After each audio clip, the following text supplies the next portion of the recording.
Hər vaxtınız xeyir olsun, dəyərli müəllimlər. Bu seminar Ümumi Respublika fizika seminarı xüsusi buraxılış 3 olaraq həsr olunubdur elektromaqnit induksiyası hadisəsinə. Yəni, qısaca desək, Lenz qaydasına. Elektromaqnit induksiyası nəticəsində yaranan induksiya cərəyanının istiqamətinin təyin olunmasına və bir çox detallara inşallah bu video dərsdən sonra bir çox suallar aydınlığa qovuşacaqdır. Start verək. İlk olaraq elə Lenz qaydasının şərhi ilə dərsimə start verirəm.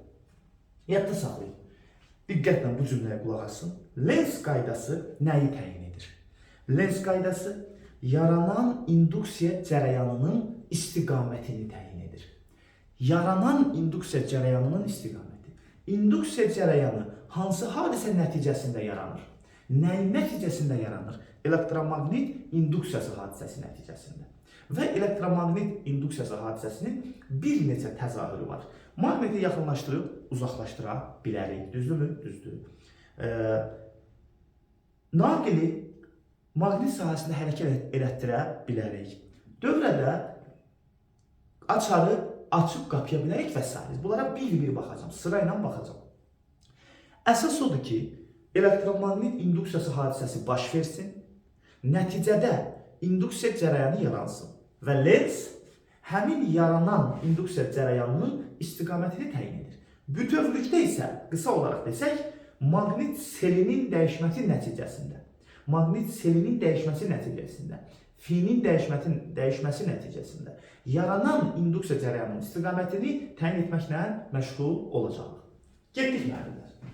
İlk işimiz, ilk sualımız lövhədən göründüyü kimi maqnitin, sabit maqnitin, baxın bura, bu sabit maqnitdir. Sabit maqnitin verilmiş çərçivəyə yaxınlaşıb uzaqlaşmağı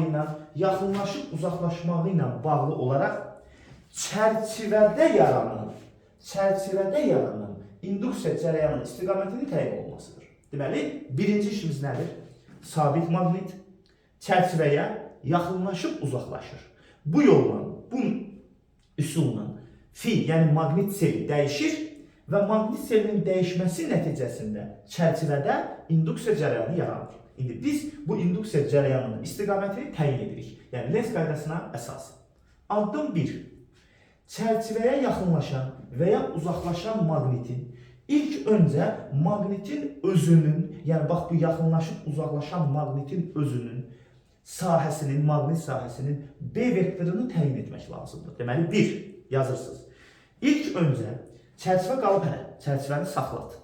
İlk öncə maqnitin özünün yaratdığı sahənin, ətrafındakı sahənin B vektorunu təyin et.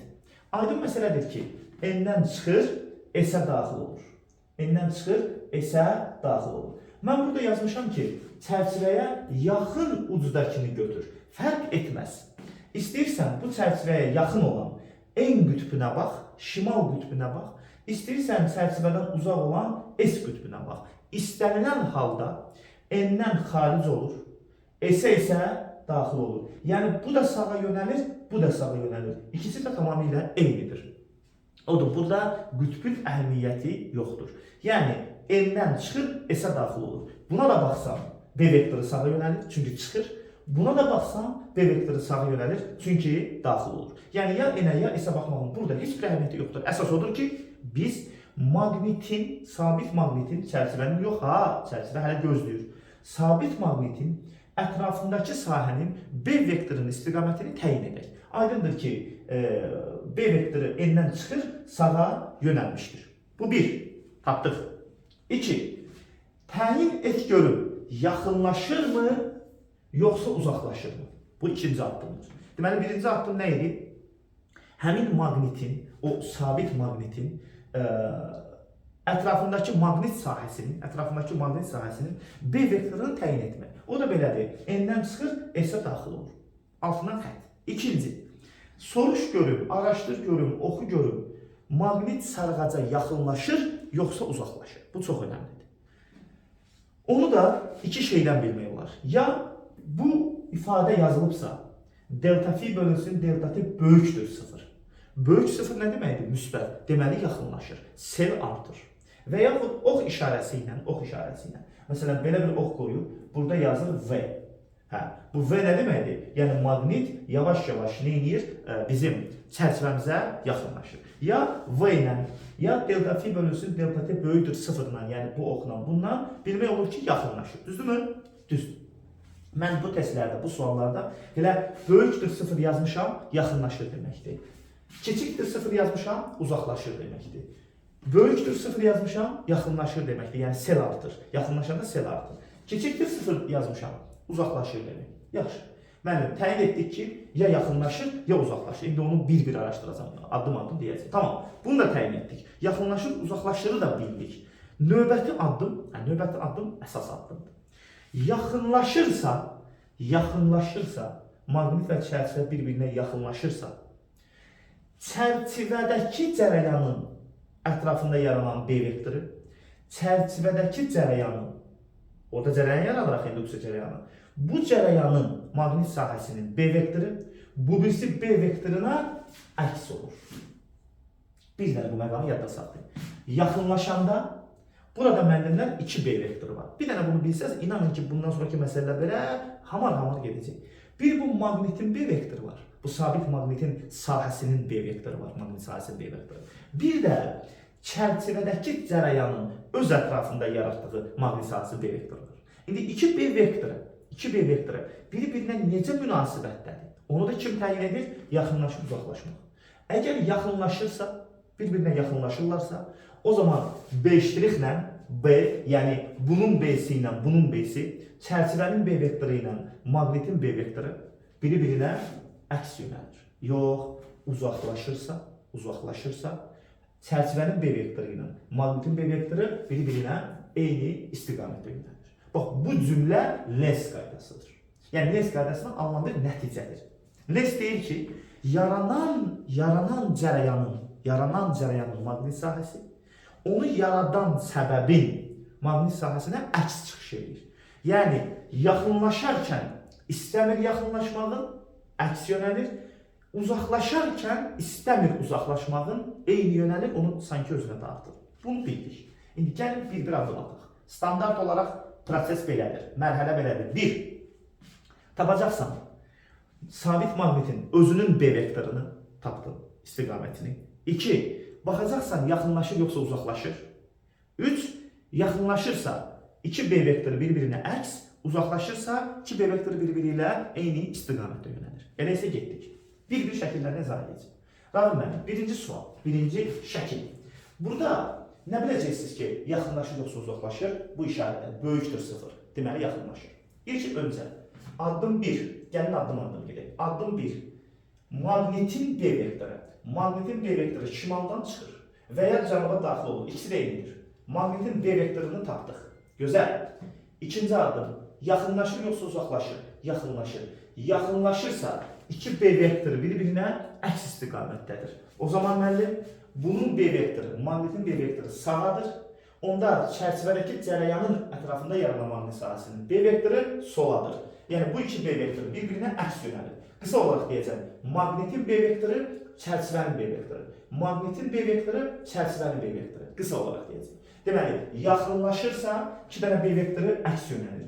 Uzaqlaşırsa 2 B vektoru eyni istiqamətdə yönəlir. Deməli, yaxınlaşır bu şərtdə. Yaxınlaşanda 2 B vektoru bir-birinə əks istiqamətdə yönəlir. Tamam mı?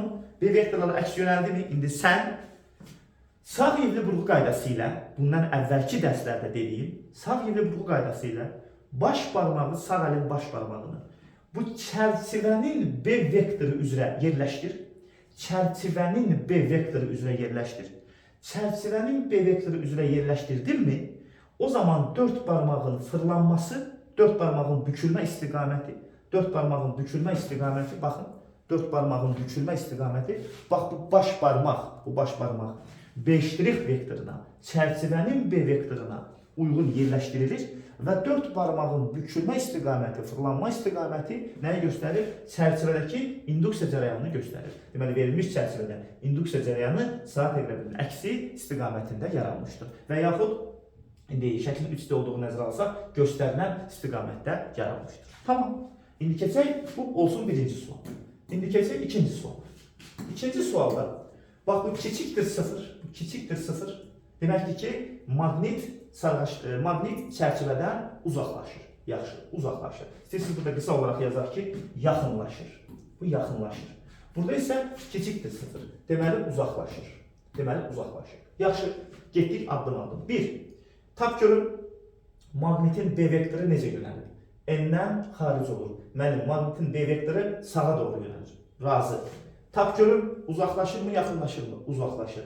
Uzaqlaşırsa, iki B vektoru biri-biri ilə eyni istiqamətdədir. Maqnitin B vektoru sağadırsa, onda çərçivənin B vektoru da sağa olmalıdır. Bunları fərqləndirmək üçün birinə B, birinə B iştirik qeyd eləmişəm ki, adətən də peşəkar olan da budur elə. Aferin. Deməli, müəllim 1. Maqnitin B vektoru sağadır. 2. Uzaqlaşır. Uzaqlaşırsa B'lər eynidir. Bu sağadırsa, bu da sağadır. Bitti, bitti. Onda sağ yivli vurğu qaydasına görə sağ əlin baş barmağını B ştrix vektoru üzrə qoyursan, sağ əlin baş barmağını B ştrix vektoru üzrə qoyursan, baxın bu cür qoyursan, çünki B ştrix sağa daxı, sən də sağ əlin baş barmağını bax bu cür qoyursan, bu zaman indi belə daha münasibdir. Belə qoyanda 4 barmağın fırlanmağı belə qoyur. Belə qoysaz B ştrix istiqamətinə 4 barmağın fırlanması həmin dairəvi naqildə, çərçivədə olan cərəyanın istiqamətini göstərir. Bu, induksiya cərəyanının istiqamətidir. Hansıdır? Saat əqrəbinin əksi istiqamətindədir. Tamam mı? Tamam müəllimlər. Əla, gözəl. Əla. Getdik 3-cü suala. Sual nömrə 3. Yenə də addım-addım. 1. Tap görün. Verilən sabit maqnitin B vektoru hansı istiqamətdədir? Aydındır ki, N-dən xaric olur, S-ə daxil olur. Yəni sol tərəfə. Tapdım. Addım 2. Tap görün uzaqlaşır mı, yoxsa yaxınlaşır mı? Böyükdür 0. Deməli uzaqlaşır. Bunu bəzən kitablarda V ilə də verirlər, sürətlə. Uzağa doğrulsa deməli uzaqlaşır. Rəğmən, böyükdür, üzr istəyirəm. Böyükdür 0 deməli yaxınlaşır. Böyükdür 0 deməli yaxınlaşır. Deməli yaxınlaşır. Böyükdür 0 deməli yaxınlaşır. Böyükdür 0 deməli yaxınlaşır. Əla. Deməli addım 1. Tap görün sabit maqnitin B vektoru hansı istiqamətdədir? Sabit maqnitin B vektoru hansı istiqamətdədir? Tapdım ki, solada çünki S-ə daxil olur. Addım 2. Tap görün yaxınlaşır yoxsa uzaqlaşır? Şərtə əsasən yaxınlaşır. Çox yaxşı. Yaxınlaşırsa B və B iştirik vektorları bir-birinə əks yönəlir. Deməli, maqnitin B vektoru necədirsə, çərçivənin B vektoru onun əksinə olacaqdır. Belə ki, maqnitin B vektoru soladır, çərçivənin B vektoru sağa doğru olacaqdır. Bitti. Əla. Bu zaman çərçivənin B vektorunu bilərək, çərçivənin B iştirik vektorunu bilərək, sağ əlimizi bu şəkildə baş barmağını həmin B iştirik tərəfə yönəldərək, 4 barmağımızın fırlanması ilə təyin edirik ki, buradakı çərçivədəki cərəyan hansı istiqamətdədir. Burada görülür ki, saat əqrəbinin əksi istiqamətindədir. Yəni, baxın, bu istiqamətdədir. Bu istiqamətdədir. Əla, gözəl, qəşəng. Və nəhayət 4-cü sual. Burada yazaq ki, deməli, böyükdür 0, yəni yaxınlaşdı. İndi bu maqnitin uzaqlaşma halına baxaq. İndi uzaqlaşır. Hardan bizdən uzaqlaşır? Kiçikdir 0. Və yaxud müxtəlif testlərdə V-ni belə qoya bilər. Bundan biləcəm ki, uzaqlaşır. Getdik. Addım 1. Tap görüm sabit maqnit addımdan işləyəmişəm. Mən dediyim addımlarım. Tap görüm sabit maqnitin B vektoru hara yönəlmişdir?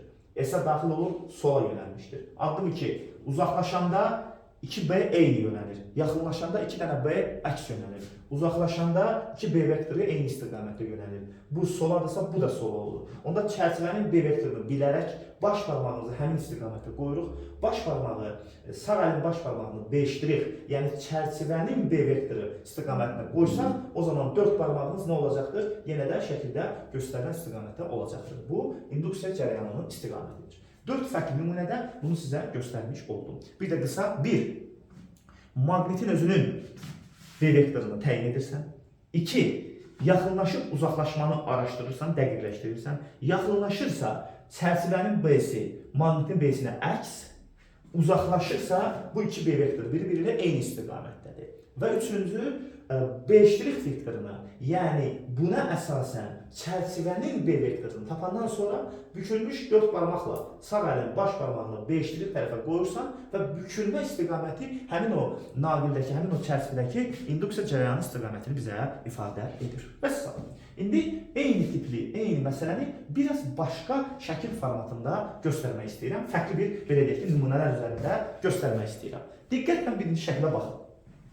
Burada maqnetin və çərçivənin fərqli bir yerləşməsi qeyd olunmuşdur. Fərqli bir yerləşməsi qeyd olunmuşdur.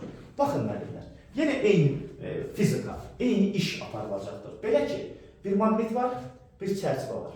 Maqnet çərçivəyə, baxın V-yə baxın, yaxınlaşır. Deməli, burada yaxınlaşmaqdan söhbət gedir. Burada yaxınlaşmaqdan söhbət gedir. Addım 1. Tapacaqsan maqnetin özünün B vektorunu. İndi qısa danışıramda, əslində mən belə danışmalıyam. Tapacaqsan maqnetin özünün öz ətrafında yaratdığı maqnit sahəsinin maqnit induksiya vektorunu. Bu cümlələri qurunca deyirəm ki, tapacaqsan maqnetin B vektorunu. Əslində, çərçivənin B vektoru sözü biraz qüsurludur. Deməliyəm ki, çərçivədə yaranan cərəyanın ətrafında əmələ gələn maqnit sahəsinin maqnit induksiya vektoru. Bu sözləri kəsirəm. Birinə deyirəm maqnetin B vektoru, birinə deyirəm çərçivənin B vektoru. Bunlar qısa anlaşılar. Getdik. Rəqəm 1, tap görün maqnetin B vektoru hansı istiqamətdədir? N-dən çıxır, aşağıya doğrudur. Bitdi. 2, tap görün yaxınlaşır, yoxsa uzaqlaşır? Müəllim, V vektoru çərçivəyə doğrudur. Deməli, yaxınlaşır.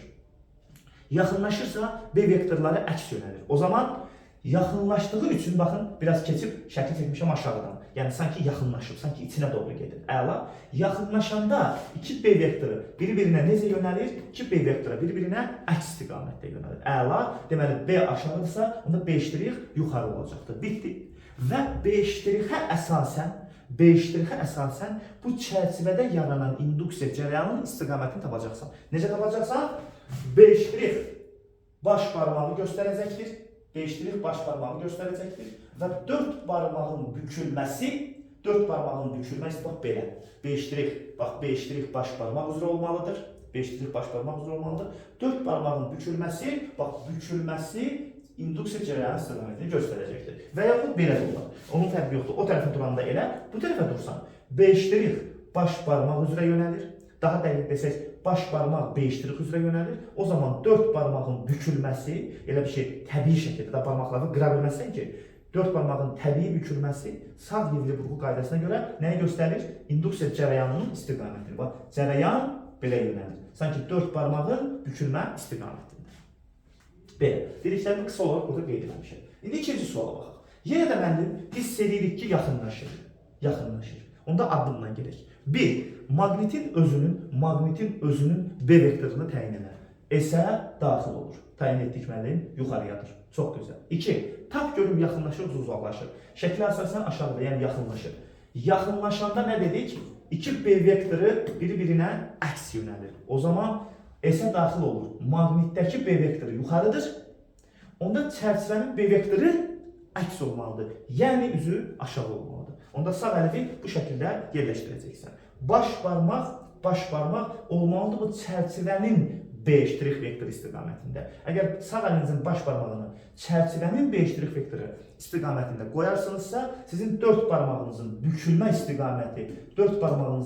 istiqaməti həmin bu cərəyanın istiqamətini bizə verəcəkdir. Belə ki, sağ əlin baş barmağını aşağı qoyduqda, buradan biraz proyeksiyalanmış kölgə ola bilər, görməyəsiniz. Baş barmaq aşağı olanda, baxın, buradan göstərirəm. Baş barmaq B' vektoru istiqaməti olanda 4 barmaq belə fırlanır. 4 barmağın fırlanması, yəni bu istiqamətdə olur. Bu istiqamətdə olur. Bu da yaranan induksiya cərəyanının istiqaməti. Üçüncü suala baxaq müəllimlər. Burada V-nin yuxarı getdiyini görürsünüz. V sarğaçdan yuxarıdır. Yəni nədir? Maqnit sarğaçdan uzaqlaşır. Burada artıq uzaqlaşır. Əla. Getdik. Addım 1. Tap görüm maqnitin özünün B vektoru hansı istiqamətdədir? Maqnit N tərəfdən yaxınlaşır. N-dən çıxır, bitdi. N-dən çıxır, yəni aşağı yönəlmişdir. Nə yaxşı? Aşağı yönəlmişdir. Əla. Uzaqlaşır. Müəllim, V yuxarıdır, uzaqlaşır. Uzaqlaşırsa 2B vektoru biri-biri ilə eyni istiqamətdədir. O zaman bu B vektoru aşağıdırsa, bu B' vektoru da aşağı olmalıdır. Bu maqnitin B vektorudur. Bu B' isə çərçivənin B vektorudur. Əla. Onda ikisi eyni istiqamətdə olmalıdır, çünki uzaqlaşır. Lens qaydası belə demişdi bizə. Yaxınlaşanda əks yönəlməlidir, uzaqlaşanda eyni istiqamətdə yönəlməlidir. Bu Lens qaydasının tələbidir. O zaman yenə sağ əlin baş barmağı. Baş barmaq B' vektoru üzrə qoyulmalıdır. Bu B' vektoru baş barmaq B' vektoru üzrə qoyulmalıdır. Yəni çərçivənin deməli B vektoru üzrə qoyulmalıdır. Bu zaman 4 barmağın fırlanması çərçivədə yaranan induksiya cərəyanının istiqamətini göstərəcəkdir. Bunu özünüz də eləyə bilərsiniz. Eyni ilə 4-cü sualda yenə görürük ki, V yuxarıdır, çərçivədən uzaqlaşır, yenə uzaqlaşır. Baxırsan ki, addım 1. Maqnitin özünün B vektorunu təyin etməliyəm. Maqnitin özünün B vektoru S-dirsə S-ə daxil olur. Zaten demişəm, burada N-in fərqi yoxdur. S-ə daxil olur, N-dən çıxır. İkisi də zaten eyni istiqaməti göstərir. Burada fərq etməz. Adətən mən yaxın ucdakına baxıram. Yenə deyirəm, N-ə də baxa bilərsən. Zaten N-dən çıxır. Yəni yuxarı. Bunlar eyni istiqamətlidir. İkisinə də baxsan, B vektorunun yalnız bir istiqamətini görmüş olacaqsan. Əla. Müəllim, B-ni tapdıq. Sonra B-ni tapandan sonra digərin uzaqlaşırmı, yaxınlaşırmı? Uzaqlaşır. Uzaqlaşanda 2B eyni istiqamətdə olmalıdır. Onda maqnitin B vektoru yuxarıdırsa, onda çərçivənin B vektoru da eyni olmalıdır, yəni yuxarı olmalıdır. O zaman yuxarıya doğru sağ əlin baş barmağını qoyursan, sağ əlin baş barmağı yuxarı istiqamətdə tutursan və 4 barmağın bükülmə istiqaməti naqildə yaranan cərəyanın istiqamətini göstərmiş olur. Aydındır müəllimlər, başa düşdük və sağ. Bu da bizim elektromaqnit induksiyası hadisəsi. Biraz sadələşdirsək, maqnitin yaxınlaşıb uzaqlaşması nəticəsində deməli sarğaçda, çərçivədə, həlqədə yaranan induksiya cərəyanının istiqamətinin təyin olması ilə bağlı məsələdir. İndi isə ikinci hadisəmizə keçirik. Siz bilirsiniz ki, elektromaqnit induksiyası bir neçə təzahür formasına malikdir. Yəni bir neçə halda biz elektromaqnit induksiyası hadisəsini müşahidə edirik. Biri də maqnit sahəsində hərəkət edən naqildir. Maqnit sahəsində hərəkət edən naqil. Naqil maqnit sahəsində hərəkət edəndə həmin naqildə induksiya cərəyanı yaranır. Bundan əvvəlkində nə yaranmışdı? İnduksiya cərəyanı. Nəyin nəticəsində? Sarğacın yaxınlaşıb uzaqlaşması nəticəsində. Burada yaxınlaşıb uzaqlaşmaq söhbəti yoxdur. Sadəcə bir naqildir. Maqnit sahəsində hərəkət edir. Həmin naqilin maqnit sahəsində hərəkətinə baxaraq onda yaranan cərəyanı tapmalıyıq. Cərəyanın istiqamətini tapmalıyıq. Əla.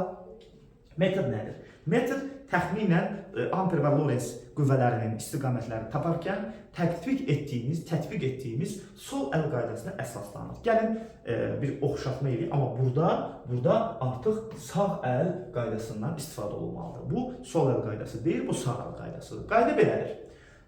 Sol ələ oxşar olaraq, yəni Lorentz və Amperin istiqamətini təyin edərkən eyni şəkildə sağ əlimizi açırıq, B vektoru sağ əlimizə daxil olur. Sağ ovucumuza daxil olur.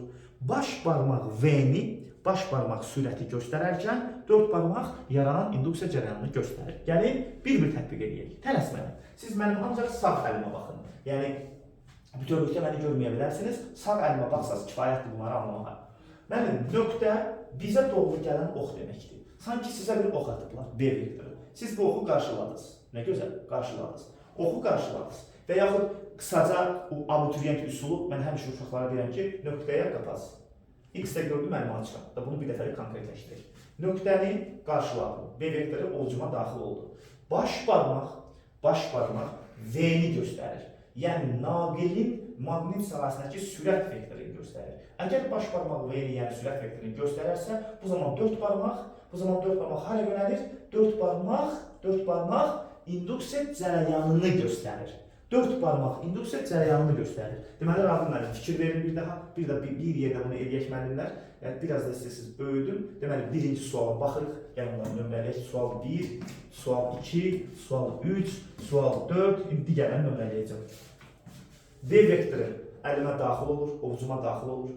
Baş barmaq sürəti göstərir, baş barmaq V-ni göstərir. Bu zaman Deməli, 90 dərəcə açılmış 4 barmaq naqildəki induksiya cərəyan istiqamətini göstərir.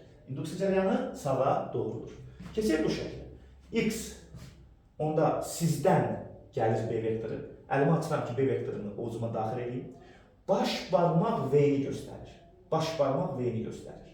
Baş barmaq V-ni göstərir. Deməli, mən əlimi elə tutmalıyam ki, baş barmağım aşağıya doğru olsun. Onda belə tutacam. İndi bunu biraz görmək sizə çətindir. Mənim qolum bu əlin qabağını alır. Mən bu tərəfə keçəcəm. Bax, belə.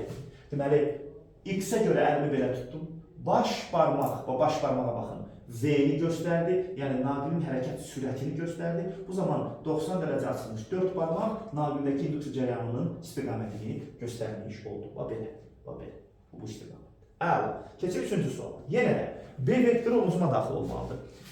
B vektoru yuxarıya doğrudur. Onda ovucumu belə tutmalıyam ki, sağ əlim B vektoru ovucuma daxil olsun. Əla. Baş barmaq sürəti göstərir. Sürət sağa doğrudur. Deməli, mənim əlim belə olmaq şərti ilə baş barmaq sağa doğrudur. Onda belə olmalıdır. Onda baş barmaq V-ni göstərməlidir. Baş barmaq nəyi göstərməlidir? V-ni göstərməlidir. Baş barmağı belə tutursunuz. Bax belə. Bax belə tutursunuz. Bax belə baxın. B vektoru ovucuma daxil olur. B vektoru ovucuma daxil olur. Baş barmaq V-ni göstərir. Onda 4 barmaq sizə doğru gəlir. 4 barmaq da induksiya cərəyanı deməkdir. Onda induksiya cərəyanı sizə doğru yönəlmiş olur. Yəni nöqtə ilə ifadə olunur. Keçək 4-cü suala. Burada da B vektoru ovucuma daxil olmalıdır. B vektorunu qarşılayıram, ovucuma daxil oldu. Baş barmaq naqilin sürətini göstərməlidir. Sürət yuxarıyadır. Onda mən də məcburəm nə etməliyəm? Baş barmağımı V istiqamətinə qoymalıyam, yuxarı qoymalıyam. Onda əlim belə qalır. Əl bu şəkildə qalır. B, ovuca, baş barmaqda sürət. Bax, əl bu şəkildə qalır. Onda 4 barmaq səhifəyə daxil olur. 4 barmaq, yəni induksiya cərəyanı lövhəyə, səhifəyə daxil olur. 5-ci şəklə fikir verək. Yenə B vektorunu qarşılamalıyam. B vektoru ovucuma daxil olmalıdır. Oldu. Baş barmaq sürəti göstərməlidir. Bura fikir verək. Hanı sürət? Hanı sürət? Sürət nöqtə ilə göstərilir. Yəni, bu demək istəyir ki, bizim naqil maqnit sahəsində nöqtə istiqamətində. Nöqtə nədir?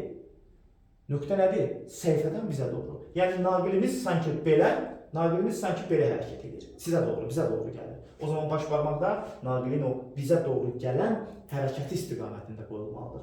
O zaman B vektoru ovucuma daxil oldu. B vektoru ovucuma daxil oldu. Fikirlərinizmi? B vektoru ovucuma daxil oldu. Oldu. V nədir? V nöqtədir. Nöqtə nə idi?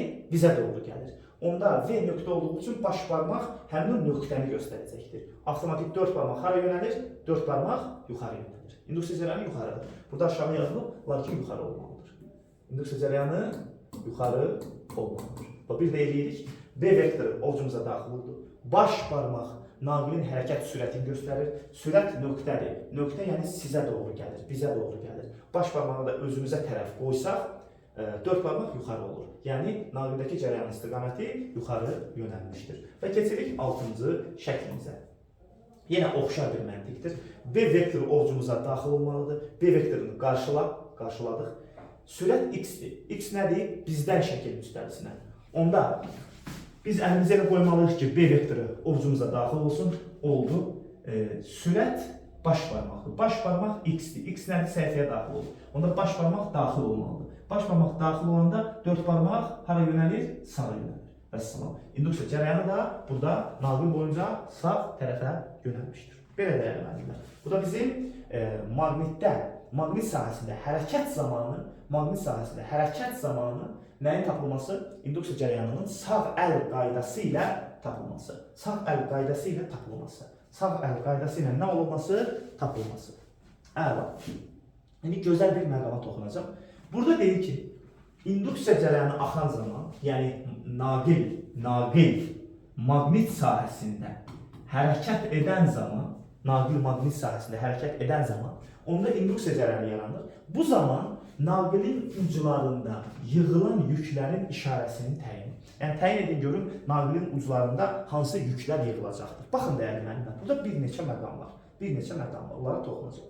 Birincisi, biz sadəcə heç bir kənar yerlərə sapmadan bircə həmin indi öyrəndiyimiz sağ əl qaydası əsasında induksiya cərəyanının istiqamətini təyin etsək, iş bitəcəkdir. Nəyi təyin edəcəyik? İnduksiya cərəyanının istiqamətini təyin edəcəyik. Biz də bunu təyin edəcəyik. Yaxşı, getdik. Deməli, maqnit sahəsində əlimi elə açıram ki, sağ əlimi B vektoru ovucuma daxil olsun. Nöqtə deyək, bu şəkildə qoyacağım. Baş barmaq sürəti göstərsin. Baş barmaq V sürəti göstərsin. Bax, əlimi belə qoymalıyam. Deməli, nöqtələr ovucuma girdi, B vektoru. Baş barmaq sürəti göstərdi. O zaman 4 barmaq aşağı yönəlir. Yəni, induksiya cərəyanı aşağıya yönəlmişdir. İndi öyrəndiyimiz qayda əsasında bitdi. Və bir dənə də qeydi yadıma salıram ki, cərəyan aşağıdırsa, aşağı yönəlibsə, deməli, müsbət yüklər naqilin aşağı ucunda, mənfi yüklər isə yuxarı ucunda toplanmışdır. Bu nəyə görə belə deməlidir? Çünki cərəyanın tərifinə görə cərəyan müsbət yüklərin axınıdır. Cərəyan müsbət yüklərin axınıdır. Cərəyan müsbət yüklü zərrəciklərin axını istiqamətində yönəlir. Əgər müsbətdən, yəni belə danışaq, cərəyan aşağıya doğru yönəlibsə, deməli, müsbət yüklü zərrəciklərin axını da aşağıya doğrudur. Onda mənfilərin axını cərəyanın əksinədir. Əslində hadisə belədir. Cərəyan aşağı yönəlir, o deməkdir ki, mənfi yüklər yuxarı axır. Mənfi yüklər də yuxarı axanda yığışır A qütbünə, buradan mənfilər getdiyi üçün burada müsbət üstünlük təşkil edir. Biz qısa deyirik ki, cərəyan aşağıdırsa, müsbət yüklər də cərəyan yönələn tərəfə aşağıya, mənfilər isə cərəyanın əksinə yığışmış olur. Bu, deməli, sağ əl qaydası əsasında təyin etdik. Bunu Lorentz qüvvəsinə də əsaslanaraq təyin edə bilərdik. Gəlin, ona da bir dənə baxaq, o da bizim üçün çox önəmlidir. Yəni, baxın, bu qeyd toxunmaq istəyirəm. Deməli, tutaq ki, induksiya cərəyanı anlayışını bilmirəm. İnduksiya cərəyanı haqqında hələ heç keçməmişəm. Mənə sual olur ki, bu misalda, bu məsələdə təyin et görün, müsbət yüklər hara gedir, mənfi yüklər hara gedir. Yəni, yüklər hara yığışır. Bunu tapmaq üçün ilk öncə Lorentz deməli, qüvvəsinin istiqamətini bilməliyəm. Belə ki, artıq Lorentzdən danışıramsa keçirəm sualı. Bu induksiya cərəyanı idi. Bunu bir anlıq qoydum cibimə ki, səndən sonra danışacağam. Keçirəm Lorentz qüvvəsinin istiqamətinə. Ya Allah, müəllim, Lorentzi tapmaq üçün qayda belə idi. Sol əli belə açırsan ki, B vektoru ovucuma daxil olsun. Deməli, B vektoru nöqtədir, ovucuma daxil oldu. Ovucuma daxil oldu, gözəl. Müəllim, 4 barmaq müsbət yüklərin hərəkətini göstərəndə baş barmaq Lorentzi göstərir. Baş barmaq nəyə göstərir? Lorentzi göstərir. 4 barmaq müsbət yüklərin hərəkətini. İndi, yüklərin hərəkət istiqamətini görürsünüzmü? Bütün yüklər sağa doğru hərəkət edir. Yəni, V də buradadır. Onda biz Lorentzdə nə demişdik? 4 barmaq V-ni göstərəndə, baxın, son cümlə. Deməli, B vektoru ovucuma girir, girsin, ovucuma daxil olur. 4 barmaq yüklərin, müsbət yüklərin hərəkətini göstərərkən, 4 barmaq V-ni göstərərkən bu Lorentzləri baş barmaq aşağıya yönəlir. Vəssalam, onda Lorentz qüvvəsi aşağı yönəlir. Kimə Lorentz? Müsbətə. O zaman müsbətə təsir edən Lorentz aşağı yönəlir. Bu o deməkdir ki, simvolik olaraq müsbətlər aşağı enir. Yəni, müsbətə təsir edən F Lorentz aşağıdır. Eyni qaydada mənfilərə təsir edən F Lorentz də yuxarıdır. Onda Lorentz qüvvəsinin təsiri ilə müsbətlər aşağı uca, mənfilər isə yuxarı uca toplanmış olur. Yəni, bunu bayaq dediyim sağ əl qaydası ilə bir üsulla, Lorentz qüvvəsi ilə də ikinci üsulla da eləmək mümkündür. Əl. Növbəti bütün maraqlı suala nəzər salaq dəyərli müəllimlər. Bu sual nədən ibarətdir? Deməli, bir çərçivə, bir qapalı çərçivə, kesirici çərçivə maqnit sahəsinə daxil olur, maqnit sahəsində hərəkət edir, sonra maqnit sahəsini tərk edir. Sual budur ki, maqnit sahəsinə daxil olanda, maqnit sahəsinin daxilindəki hərəkəti zamanı, bir də maqnit sahəsini tərk edəndə 3 variant var da, girdi, içəridə bir qədər hərəkət elədi, sonra çıxdı. Bu 3 halda həmin həlqədə, həmin çərçivədə, deməli, yaranan induksiya cərəyanı istiqamətini təyin edir.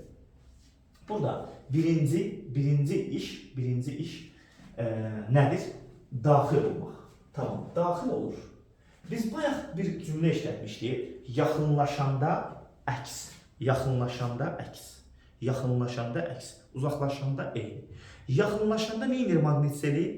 Yaxınlaşanda artır. Uzaqlaşanda isə azalır. Deməli, maqnit seli artanda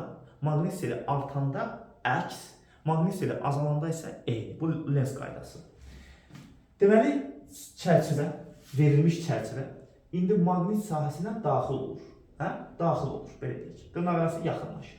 Daxil olanda O zaman maqnit seli artır. Çünki daxil olur da içəri girir, düzdürmü? Maqnit seli artır.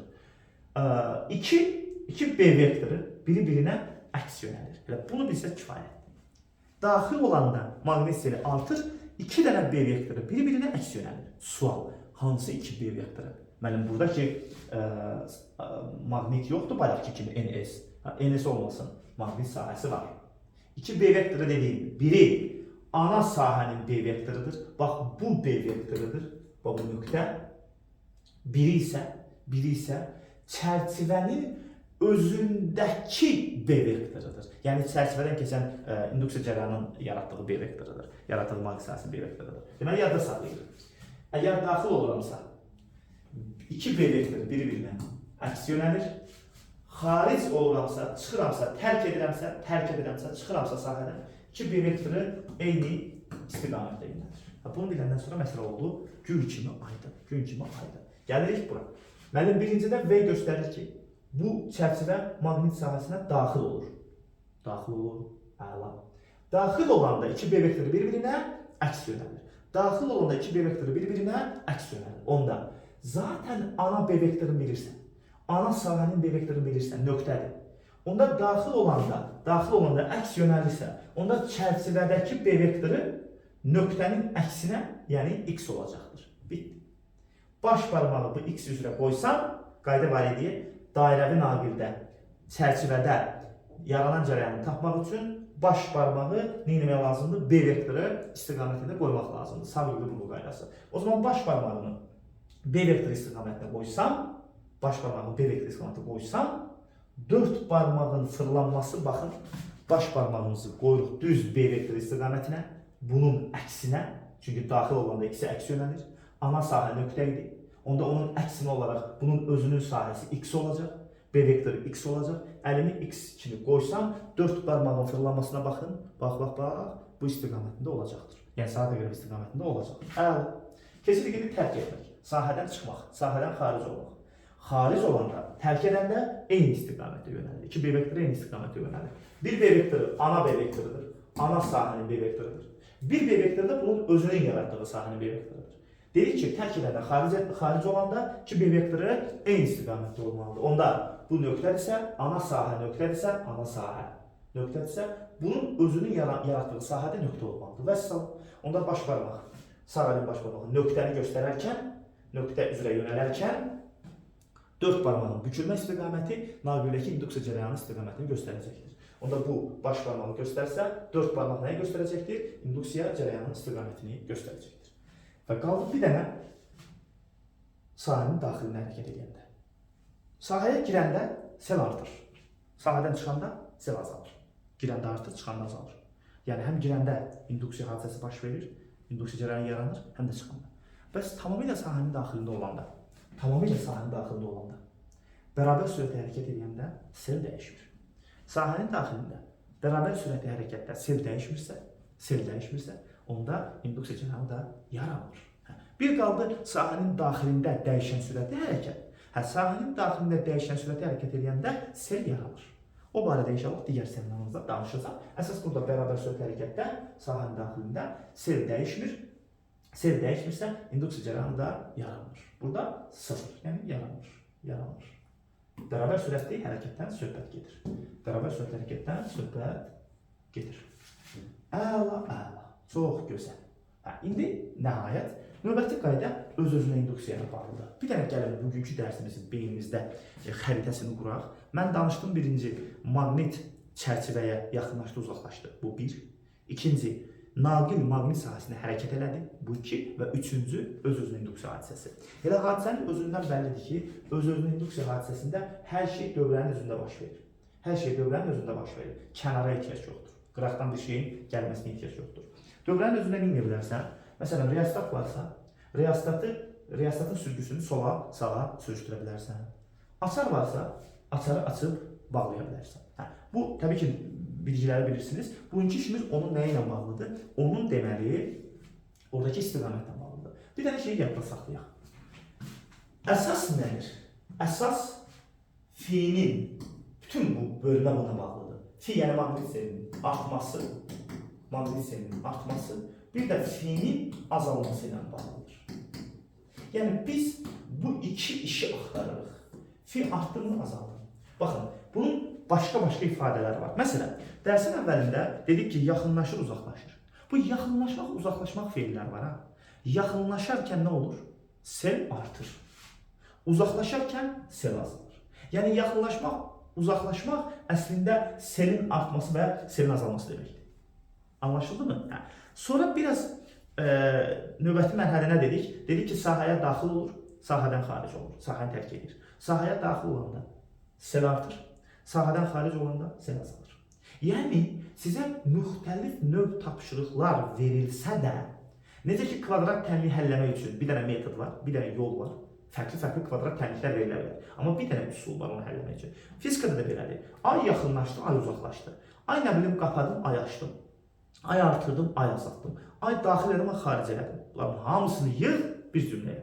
Selin artması, selin azalması. Və Lenz qaydası deyir ki, sel artanda biri-birinə əks yönəlirlər, sel azalanda biri-biri ilə eyni istiqamətə yönəlirlər. İndi bu selin artmasının yaxınlaşma üsulu var. Açarı qapamaq üsulu var, cərəyanı artırmaq üsulu var. Selin azalmasının isə tam əksinə. Uzaqlaşmaq, açarı açmaq və cərəyanı azaltmaq. İndi siz qısa bir dənə olan altından yazıram. Əsas bunlar da bilin. Deməli, selin artması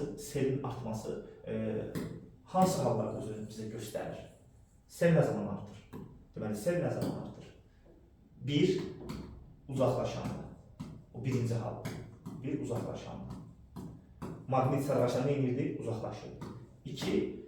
Çərçivədən keçən cərəyanı azaldanda.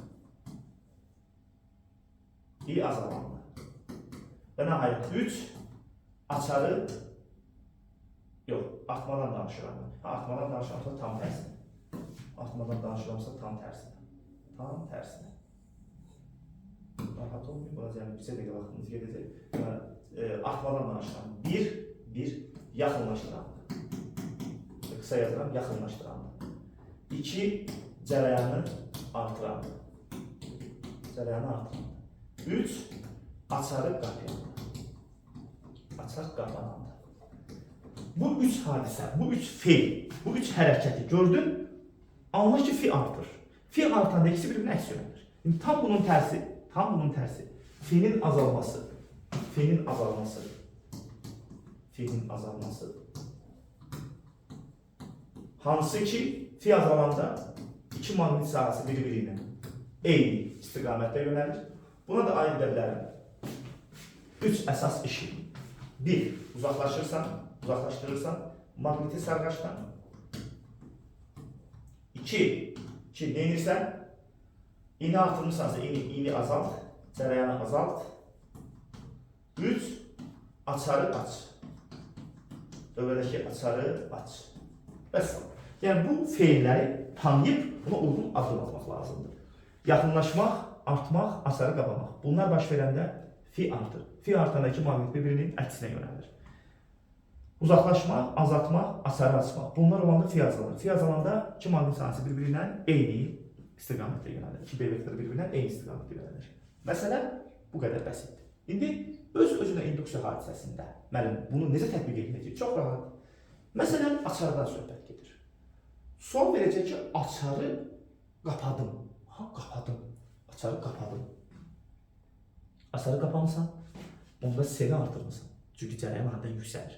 Fi də L-idir. Əgər I yüksəlirsə, fi də yüksəlir. Maqnit seli artır. Maqnit seli artanda əks yönəlir. Nəyə əks yönəlir? Kim müəllim? Bu qədər həssas olub. Bir var dövrədən keçən ana cərəyan. Belə ki, müsbətdən başlayır. Ana cərəyan müsbətdən başlayır. Müsbətdən başlayır və davam edir. Bu ana cərəyandır. Yəni dövrədən keçən əsas cərəyan. Əgər sən açarı qapanırsansa, induksiya cərəyanı, yəni yaranan induksiya cərəyanı ana cərəyanın əksinə yaranır. Ana cərəyanın əksinə yaranır. Burada bir induksiya cərəyanı yaranır. Və belə başa düşdük ki, açarı qapayıramsa, o zaman seli artırmış oluram. Çünki cərəyan artır, sel də, fi də, L-i də artır. Sel artırsa iki cərəyan bir-birinin əksinə yönəlir. İki cərəyan kimdir? Biri müsbətdən başlayıb mənfiyə doğru gedən ana cərəyan, əsas cərəyan.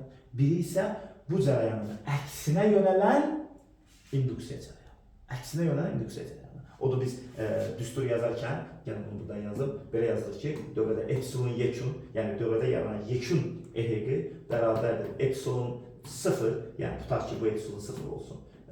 Mənbənin verdiyi eheqi plus minus deməli L delta I bölünsün delta T. Bu görəsən bu plus minus nədir burada? Bilirsiniz nədir? Eyni yoxsa əks olması ilə bağlıdır. Eyni yoxsa əks olması ilə bağlıdır. Qısa olaraq deyirəm, açarı qapayıramsa seni artırır. Seni artırsa iki cərəyan bir-birinin əksinə yönəlir. Bax belə. Ana cərəyan müsbətdən mənfiyə, induksiya cərəyanı isə ana cərəyanın arasına əksinə yönəlir. Bəs Rabil müəllim, açarı açsan. Açarı açsan. Onda seli azaltmış olacaqsan. Sel azalanda Lenz qaydasına görə iki cərəyan eyni istiqamətdə yönələcək. Onda ana cərəyan hansı istiqamətdədirsə, bizim induksiya cərəyanımız da həmin istiqamətdə olacaqdır. Həmin istiqamətdə, tamamilə eyni istiqamətdə olacaqdır. Nə zaman? Açarı açıramsa. Eyni olanda plus, əks olanda bu düsturda minus işarəsi istifadə olunur. Belə dəyərli müəllimlər və axırda bu ellər məşhur olan, hamımıza bəlli olan bu gözəl tip sual üzrə bir həqiqət açıqlamaq istəyirəm. Əslində bu elə budur, eyni şeydir. Sadəcə bir daha istəyirəm tam sizə onu göstərmiş olum. Diqqətlə qulaq asın mənə. Bu bəlli məlumatları buradan götürə bilərik. Bunları özü üçün qeyd apardınız məncə. Əla. İndi baxın yoldaşlar. Burada mən bir selin artması hadisəsinə baxaq. Selin artması. Maqnit selinin artması. Maqnit selinin artması nə edə bilərik? Biz bu sualda açarı qapıya bilərik. Açarı qapasan, dövrdən anidən cərəyan keçər. Anidən keçən cərəyan artır, I artır, fi də L-idir, fi artır, maqnit selin artır. Belə başa düşün. Deməli, bunu anidən qapıya bilərəm, deməli, sel artar. Deməli, bunun hansı yolları var? Seli artırmaq üçün ya açarı qapayaram, açarı qapa, ya da cərəyanı artır. İndi qulaq asın. Və cərəyanı necə artır? Bunun üçün nə eləmək lazımdır? Bunun üçün riyaziyyatın sürgüsünü elə eləmək lazımdır ki, R azalsın. Müqavimət azalanda cərəyan artır. Düzdürmü? Müqaviməti azaltmalıyam ki, cərəyan artsın. İndi siz baxın zəhmət olmasa. Mən orada riyaziyyatın sürgüsünü hansı istiqamətdə aparmalıyam ki, R azalsın? Çünki müqavimət azalanda cərəyan artır. Nə edə bilərəm dəyərli müəllimlər? Nə edə bilərəm? Müqaviməti necə azalda bilərəm?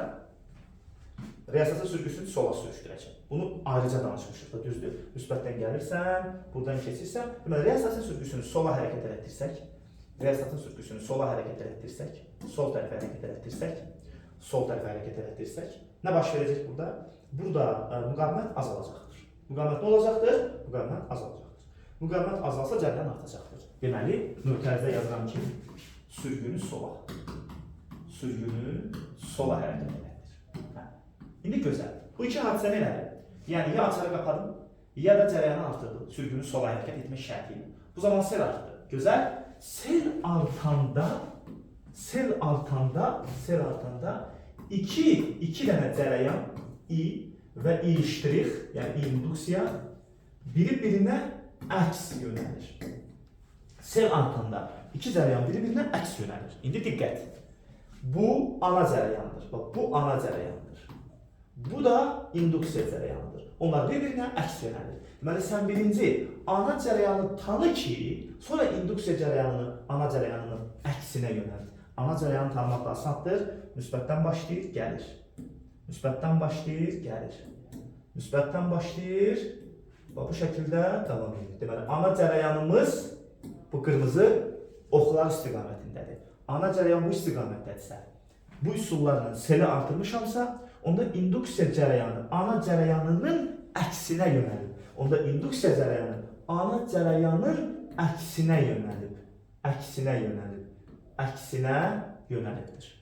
İnduksiya cərəyanı ana cərəyanının əksinə yönəlib. Yəni, məsələn, ana cərəyan konkret bu sualda saat əqrəbi istiqamətindədirsə, induksiya cərəyanının saat əqrəbinin müəllimlər əks istiqamətindədir. Nöqtə. Tam tərsini edə bilərik. Selin azalması. Onu da buradan qısa olaraq yazıram. Selin azalması halına baxıram indi. Deməli, fini azaltmaq üçün ikinci variant selin azalması hadisəsi. Selin azalması. Selin azalması üçün yenə bu dövrədə 2 addım atacağım. Bir açarı açacağım. 2 iyini, yəni cərəyanı azaldacağım. Şəklə baxaraq müqaviməti artırmaq lazımdır ki, cərəyan azalsın. Onda sürgünü sağa sürüşdürməlisən. Sürgünü sağa sürüşdürəndə cərəyan azalacaq. Bir sözlə, mən seli azaltmaq üçün 2 üsul təklif edelim. Sel azalanda 2 cərəyan biri ilə eyni istiqamətdə olacaq. Hansı 2 cərəyan? Biri ana cərəyandır, biri isə yaranan induksiya cərəyanıdır. Zaten ana cərəyan bu qırmızı istiqamətdir. Ana cərəyanın bu ana budaqda görürsünüz. Əgər sel azalırsa bu 2 üsulla, o zaman induksiya cərəyanı ana cərəyanın eyni istiqamətdə olacaq. Yəni bu halda induksiya cərəyanı da elə yuxarıdakı cərəyanla, yəni ana cərəyanın eyni, yəni saat əqrəbi istiqamətində olacaqdır. Əla. Bu işləri bitirdik. İndi bir neçə qeyddən də danışıb dərsimizi bitirək. Müəyyən qeydlərim var. Birinci qeyd nədir? Birinci qeyd bu 2 işarənin fərqidir. Deməli, müəllimlər, bir belə işarəmiz var. Bir belə işarəmiz var. Görəsən bu 2 işarə biri-birindən fərqlidirmi? Yadda saxlayın. Şərti olaraq belə qəbul edə bilərik ki, əgər bu işarə varsa, bu nöqtə sizə doğru gələn vektordur. Adətən sizə doğru gələn B vektorunu belə göstərirlər. Sizə doğru gələn B vektorunu belə göstərirlər. Bəs yaxşı, bu nədir? Bu naqilin en kəsiyinə görə cərəyanın istiqamətini göstərir. Yəni, təkcə nöqtə B vektorunu göstərir, yəni sizə doğru yönəlmiş bir ox. Nöqtə ətrafında bir dairə, o elə bir naqilin en kəsiyini göstərir. Naqilin en kəsiyini göstərdiyi üçün də burada cərəyanın yönəlmə istiqamətindən söhbət gedir. Yəni, qısa desək, bu təkcə nöqtə B vektorunun ətrafında dairə varsa, naqil bir təsəvvürü yaradır və cərəyanın istiqamətini göstərir. Bu, mənim birinci qeydim. İkinci qeydim. Burada özümsə yazmışam ki, unutmayın. İkinci qeyd, amper deməli, qüvvəsi ilə bağlı bir məsələdir. Deməli, tutaq ki, bizə cərəyan verilibdir və cərəyanlı naqil verilibdir. Bu naqili görürsünüz, bu naqildir. Artıq konkret en kəsiyi var, dairə var. Və təsir edən amper qüvvəsinin istiqaməti verilibdir. Deməli, naqil var, amper qüvvəsi var. Deyək, B vektorunu təyin edə. Elə bir tərs məsələ, eyni qaydada. B vektorunu tanımıram, B vektoru yoxdur. O da mən əlimi heç cürə yönəldə bilmirəm. Axı, B vektorunu görməliyəm ki, əlimi B vektoru əlimə daxil olsun, ucuma daxil olsun. O zaman belə eləməliyəm. Zaten cərəyan var. Cərəyan bizə doğru yönəlir. Onda 4 parmağımı bizə doğru qoyacağım ki, cərəyanı göstərmiş olsun. 4 parmağımızı bizə doğru qoyduq mu? Qoyuq. Baş parmaq sol əl qaydasıyla. Baş parmaq amperi təyin elədi mi? Onda əlim belə qalır. Əlim belə qalır nə deməkdir? B vektoru ovucuma daxil olması üçün B vektoru bu istiqamətdə yönəlməlidir. Bu sualda baş parmaq amperi göstərərkən 4 parmaq sizə doğru gələn cərəyanı göstərir. Onda B vektoru əlimə ovucuma bu cürə daxil olmalıdır. Onda bu sualda B vektoru aşağı yönəlməlidir. Əla. Bu B vektoru olmayanda amper əsasında B vektorunun təyin olunmasıdır. Sonra üçüncü bir sualla bağlı istəyirəm ki, diqqətlərə bir məqamı çatdırım. Üçüncü sual nədir müəllimlər? İki paralel naqil.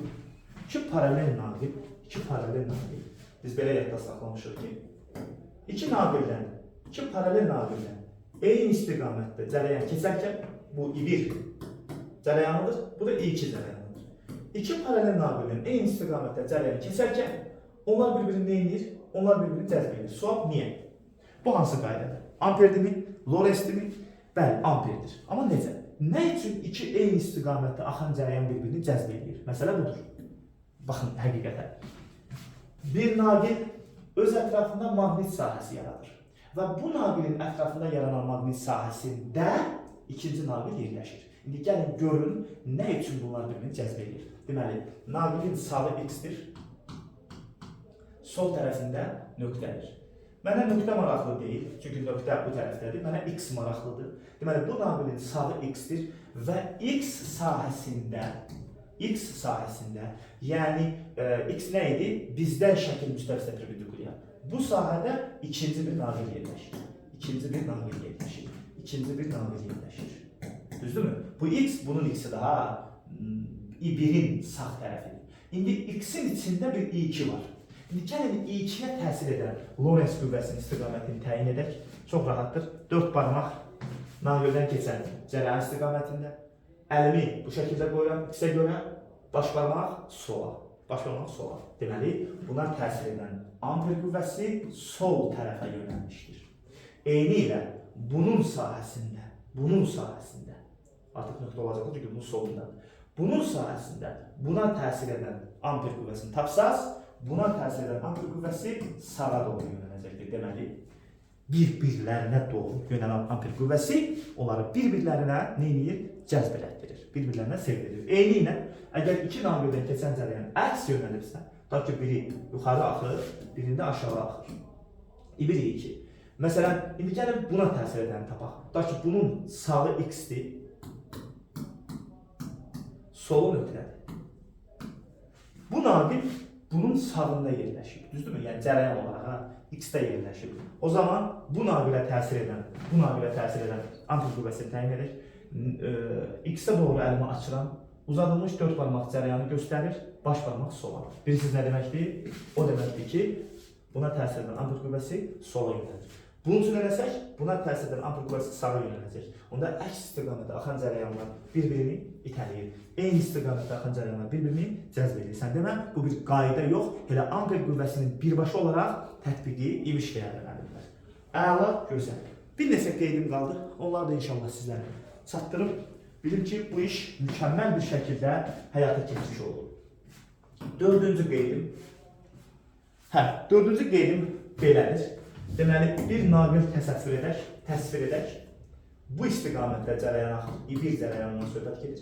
Bir naqil təsvir edək, ona perpendikulyar yerləşmişdir və I2 cərəyan var. Bir naqil deməli, baxın diqqətlə, bir naqildən keçən cərəyan yuxarı yönəlir, bir naqildən keçən cərəyan isə sağ tərəfə yönəlir. Sual budur ki, bu naqillərin bir-birindən qarşılıqlı təsir qüvvəsini, istiqamətini müəyyən edir. Bilirik ki, müəllimlər, bu naqilin ətrafında sağ tərəfində sahə x-dir. Bu naqilə təsir edən qüvvə çox rahatdır. X-ə görə əlimi tuturam. Uzadılmış 4 barmaq cərəyan istiqamətində, baş barmaq haradır? Yuxarı. Onda buna təsir edən amper hara yönələcəkdir? Yuxarı yönələcəkdir. Bu iş deyil, bu asandır. İndi maraqlısı nədir? Maraqlısı budur ki, ikinci görəsən birinciyə necə təsir edir? Gözəllik burasındadır. İndi baxın dəyərli yoldaşlar. İkinci birinciyə necə təsir edir? İkinci budur. Bu ikincinin, baxın i2-nin maqnit sahəsinə baxırıq. Bunun sağı x-dir, solu nöqtədir. Sağı x-dir, solu nədir? Solu nöqtədir. Sağı x-dir, solu nöqtədir. İndi sual verirəm. Sizcə, bunun sahəsində buna təsir edən qüvvəni tapanda mən x-ə mi baxmalıyam, nöqtəyə mi baxmalıyam? Cavab, hər ikisinə baxacaqsan. X-ə görə bir qüvvə, nöqtəyə görə bir qüvvə tapacaqsan. İndi gəlin eləyək, tələsməyək. Deməli, birinci nöqtəyə görə aparaq, əlimi nöqtəyə uyğun tuturam. Nöqtə qapaz, nöqtəyə uyğun. Söhbət buna təsir edən qüvvədən gedirsə, uzadılmış 4 barmaq cərəyanı göstərir. Baş barmaq sağ, sol əldən istifadə edən amperdə söhbət gedir. Onda bu hissəyə təsir edən amper qüvvəsi bu tərəfə yönəlir. İndi x-ə nəzərən hesablayaq. Müəllim, bu x isə əlimizi bu cür tuturuq. Uzadılmış 4 barmaq verilmiş naqildəki cərəyanı göstərir. Cərəyan yuxarıdır, amper soladır. Onda bu tərəfə təsir edən amper sol tərəfə yönələcəkdir. Amper aşağı. O zaman nə olacaqdır? Verilmiş naqil yuxarıdan sağa doğru, aşağı ucundan sola doğru bir amper qüvvəsinin təsirinə məruz qalaraq sanki fırlanma hərəkətinə məcbur ediləcəkdir. Elə bil, bax, bu şəkildə yuxarı ucu sağa, aşağı ucu isə sol tərəfə doğru hərəkət etmiş olur. Gözəldir, deyilmi? Maraqlıdır. Davam edirik müəllimlər. 5-ci qeydimiz nə ilə bağlıdır? 5-ci qeydimiz nə ilə bağlıdır? 5-ci qeydimiz belədir ki, bir maqnit sahəsi var. Bir maqnit sahəsi var. Bu maqnit sahəsinə perpendikulyar istiqamətdə tutaq ki, bir elektron hərəkət edir. Bir elektron, bir mənfi yüklü zərrəcik bu maqnit sahəsinə doğru hərəkət edir. Sual bundan ibarətdir. Bu elektronun trayektoriyasını təyin edin. Burada əslində çətinlik yoxdur. Biz bunu bundan əvvəlki seminarda öyrənmişik. Çox rahat Lorentz tapacağım və Lorentz uyğun olaraq trayektoriyanın çevrə olacaqdır. Çünki perpendikulyardır. Bu belədir. İndi qulaq asın. Gəlin tapaq Lorentzi. Deməli, sol əldən istifadə edəcəm Lorentzi tapmağa, çünki zərrəcikdən söhbət gedir. B vektoru ovucuma daxil oldu. B vektoru ovucuma daxil oldu. Bax, B vektoru belədirsə ovucuma daxil oldu. Uzadılmış 4 barmaq. Mənfi yüklüdür axı. Elektron mənfi yüklüdür. Elektron mənfi yüklüdür. Uzadılmış 4 barmaq mənfi yüklü zərrəciyin sürətinin əksinə gəlir. Sürət yuxarıdırsa, onda 4 barmaq aşağı olmalıdır. Sürət yuxarıdırsa, 4 barmaq aşağı olmalıdır. Onda baş barmaq sizə doğru. Baş barmaq sizə doğru nə deməkdir bilirsiniz? Lorentz qüvvəsi sizə doğrudur. Yaxşı. Onda sizcə bu necə bir hərəkət edəcək? Baxın, belə olacaq. Zərrəcik gələcək, sahəyə daxil olanda sizə doğru bir çevrə çizmiş olacaq. Fikir verdiniz? Bax, zərrəcik girəcək sahəyə. Lorentz sizə doğrudur axı. Onda zərrəcik də Lorentz çevrənin mərkəzə doğru olacağından zərrəcik çizəcəyi çevrə bax, bu istiqamətdə olacaq. Bax, bu istiqamətdə olacaqdır. Çünki Lorentz sizə doğrudur. Lorentzi sizə doğru yönəltmək üçün zərrəcik bax, bu istiqamətdə bax, belə bir çevrə çizəcəkdir. Aydın oldu mu? Bu çevrə şəkil müstəvisinə perpendikulyardır. Adətən şəkil müstəvisində çevrə çəkirik, amma bu zaman çəkdiyimiz çevrə özü şəkil müstəvisinə perpendikulyar olacaqdır dəyərli müəllimlər. 6-cı qeydimiz bağlıdır. 6-cı qeydimiz bağlıdır. Deməli, 2 proton ya 2 müsbət yük eyni istiqamətdə hərəkət edir. 2 müsbət yük eyni istiqamətdə hərəkət edir. Sual, bunlar arasında hansı qüvvə mövcuddur və bu qüvvə hansı istiqamətdədir? Yadda saxlayın, cərəyan müsbətlərin axınıdır. Cərəyan müsbətlərin axınıdır. Bu müsbət yükün hərəkəti elə bir ibir cərəyanı deməkdir. Elə bir ibir cərəyanı deməkdir. Bu müsbət yükün hərəkəti elə I2 cərəyanı deməkdir.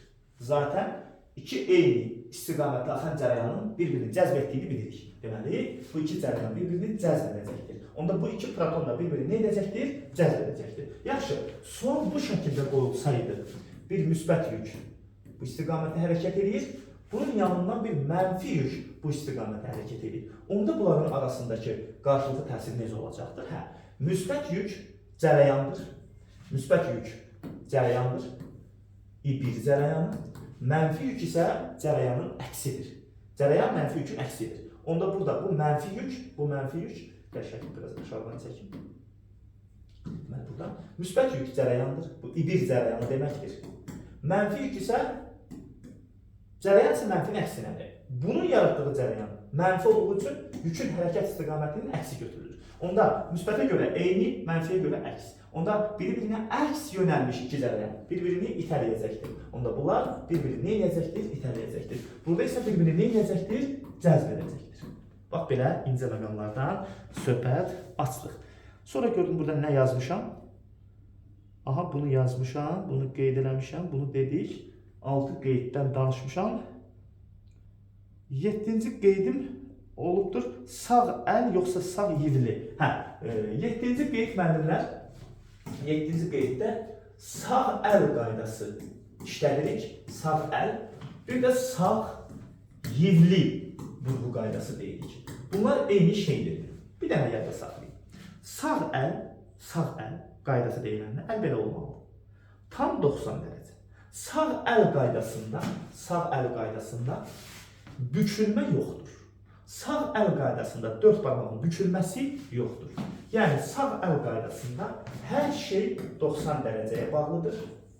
Bükülmə, yəni hansısa barmağın bükülməsi, fırlanma, bükülmə, belə bir şey yoxdur.